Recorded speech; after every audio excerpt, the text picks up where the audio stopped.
Bonjour, bienvenue à l'émission Jumai, diffusée au canal Virus.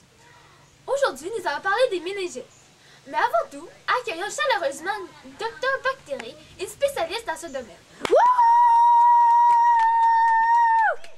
Bonjour tout le monde. Alors avant tout, je dois vous dire que cette maladie est infectieuse dans les deux cas. Alors le premier cas, la méningite virale, qui est sûrement comme une grippe, parce que c'est une grippe qui survient dans la plupart des cas des méningites.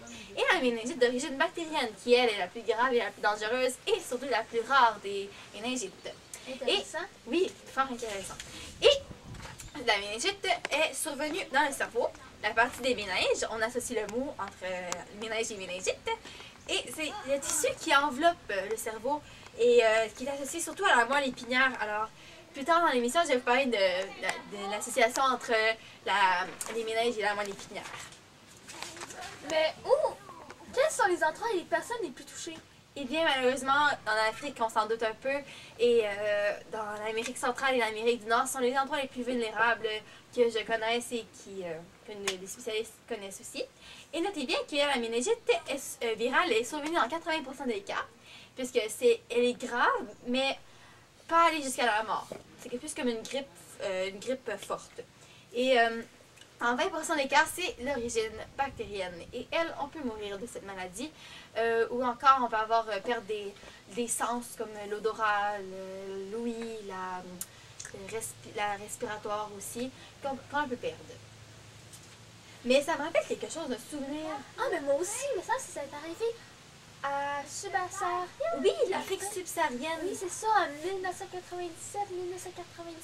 Ou non, je pense que c'est aussi 1996, si je me rappelle bien. Et ça a fait 250 000 cas de méningite et 25 000 morts, sûrement beaucoup d'origine bactérienne. Mais dis donc, ça doit ronger le budget. Ah, c'est sûr, vu que ce n'est pas très riche dans ces pays déjà, en partant, ça peut gronger effectivement les budgets de ces pays aussi. Et les personnes les plus touchées, comme vous avez demandé tantôt, ce sont les personnes âgées, puisque sont très très fragiles, et aussi les bébés et les enfants, puisque le système immunitaire n'est pas encore à point dans leur ventre. Et les collégiens vivant dans des dortoirs ou des pensionnats sont particulièrement touchés, puisqu'ils s'échangent des bactéries surtout. Et aussi les enfants fréquentant la garderie ou encore l'école, puisqu'ils ne savent pas c'est quoi la différence entre la salive de celui-ci et la salive de celui-là. Alors, on s'en sort. Mais comment ils savent qu'ils ont la méningite? Quels sont les symptômes? Eh bien, généralement, nous avons une forte fièvre et de la raideur au cou, puisque la moelle épinière est très touchée et le cou balance un peu. Mais des fois, ça peut aller même aussi jusque partout dans le corps. Et je vais aller plus spécifiquement dans l'âge de l'individu. Pour les nouveau-nés et les bébés, c'est surtout pleurer sans arrêt, être plus irritable ou somnolent qu'à l'habitude, manquer d'appétit ou avoir des vomissements. Chez les enfants de 2 ans et plus, les adolescents et les adultes, une forte fièvre qui empêche de boire ou de manger, des maux de tête très importants, de la nausée et des vomissements, de la confusion, une léthargie et de la somnolence, une hypersensibilité à la lumière, ça c'est très très grave aussi, puisque les yeux peuvent, la pupille peut s'en aller à l'arrière de l'œil et on peut seulement voir le blanc de l'œil, comme c'est pas très beau à voir aussi non plus. Et on peut faire surtout une crise d'épilepsie. Alors c'est très triste, mais c'est comme ça. Donc, c'est tout pour aujourd'hui? Ben non, je pense qu'on a une petite vidéo à présenter. Alors, dans quelques instants, on va vous présenter la vidéo. Alors, faisons une courte pause et nous allons vous revenir. Bonjour tout le monde, alors bienvenue à cette petite pause annonce du Daily Journal que nous allons présenter ce soir à 19h30.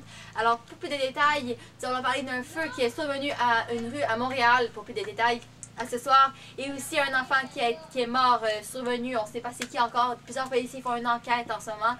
Et aussi plus de détails sur le pont Champlain. Alors, à ce soir. Maman, je ne peux plus respirer. J'ai mal aux yeux. Qu'est-ce que j'ai?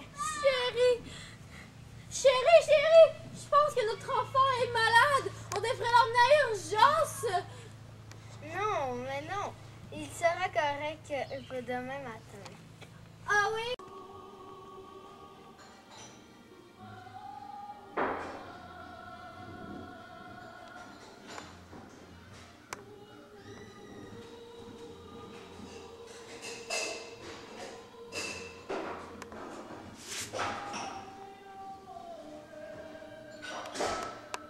Vous savez tout pour aujourd'hui. Revenez nous voir la semaine semaine prochaine, nous allons parler d'assez difficile. Alors, une grave maladie aussi. Alors, on vous voit en grand nombre. Bye bye.